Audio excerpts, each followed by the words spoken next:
Bonjour à tous, petite vidéo rapide. On va parler de deux actus, donc c'est un petit peu différent de ce que je fais d'habitude, mais parce que c'est très important et que il faut qu'on se mobilise et qu'on soit nombreux à se mobiliser. On en parle. Un important incendie s'est déclaré dans un magasin de décoration et d'ameublement Centracor à Orvaux, près de Nantes, en Loire-Atlantique, ce mardi 6 juin. Plusieurs animaux d'une animalerie voisine sont décédés après avoir inhalé de la fumée. Il faut arrêter d'être client des animaleries. À partir du moment où il y a de la demande, il y a de l'offre. Vous avez des refuges qui sont pleins à ras-bord d'animaux domestiques, de nacs, etc. Si vous voulez un lapin, si vous voulez un rat, si vous voulez une souris, si vous voulez un chien, si vous voulez un chat, n'allez pas dans les animaleries parce qu'en plus d'être issus d'élevages qui laissent vraiment à désirer, qui sont souvent complètement contre les lois qui existent pour le bien-être des animaux. Ces animaux vivent l'enfermement et le cloisonnement derrière des vitrines avec des lumières artificielles. Ils ne voient pas la lumière du jour, ils sont cloisonnés, on ne répond pas à leurs besoins, aux besoins de l'espèce.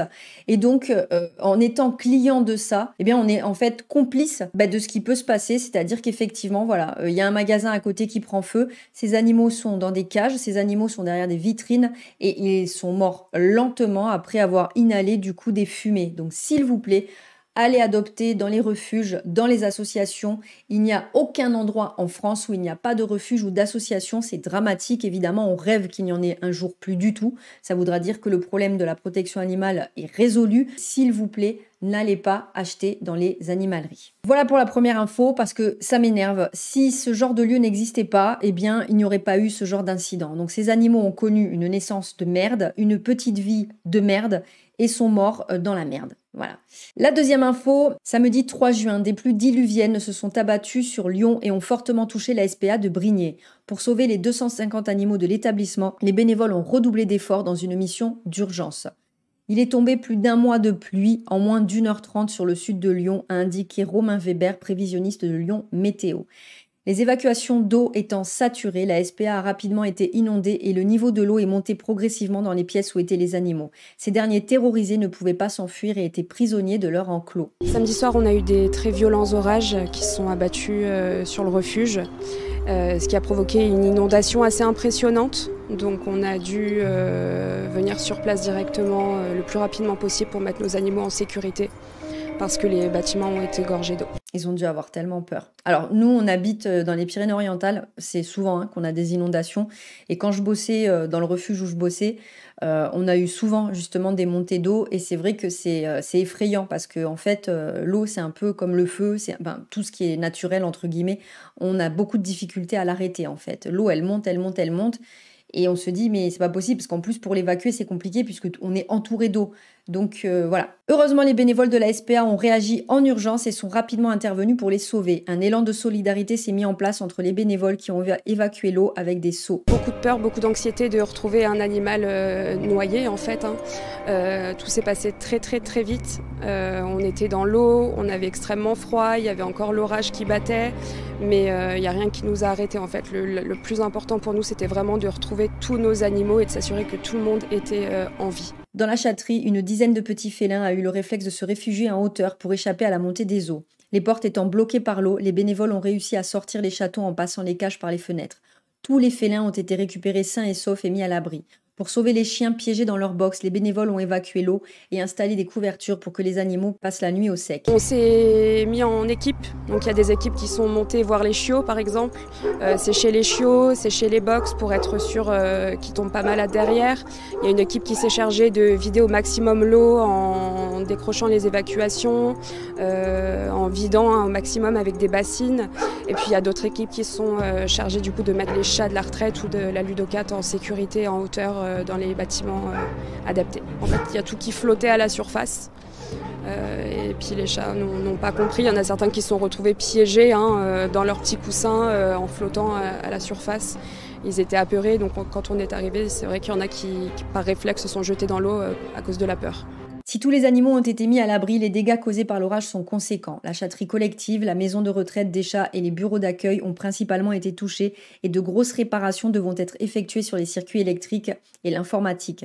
Des dégâts matériels sont également à signaler et pour cette raison, la SPA a lancé un appel aux dons. On avait énormément à la base de petits arbres à chats, de griffoirs, de tunnels, de coussins pour que les chats puissent s'amuser tout simplement, qu'on a dû jeter parce que malheureusement ça a tout été noyé et surtout l'eau était extrêmement sale. Donc en fait on ne voulait pas prendre de risques au niveau des maladies, on a dû se débarrasser de tout notre matériel.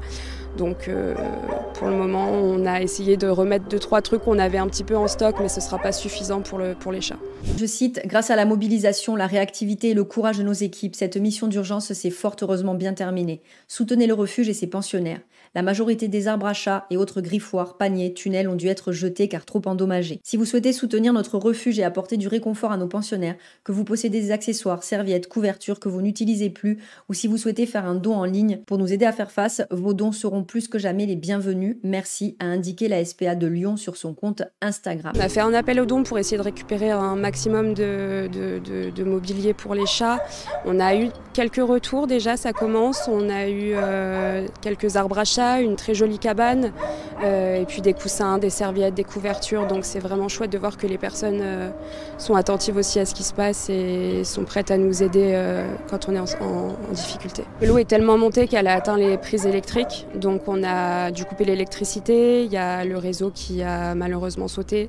On s'est retrouvé dans le noir très rapidement et c'est vrai quand on est arrivé ce matin, il n'y avait plus d'internet, il y a certains ordinateurs qui ne marchent plus. Donc on va avoir aussi besoin peut-être d'aide à ce niveau-là.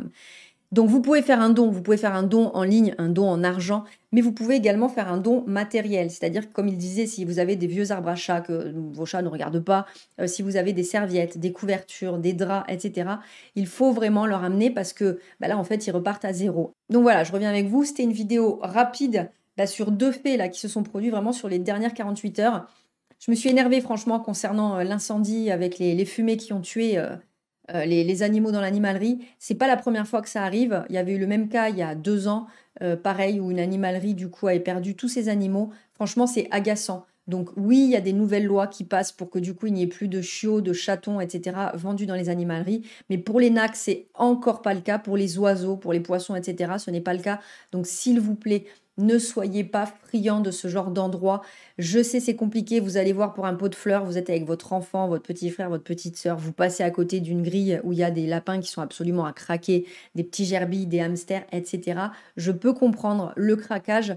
Vous avez envie en plus de les sortir de là, mais vous allez le sortir lui et du coup, c'est un autre qui va arriver. Surtout quand on sait tout ce qui se passe au niveau des animaleries, parce que je vais vous poser une question.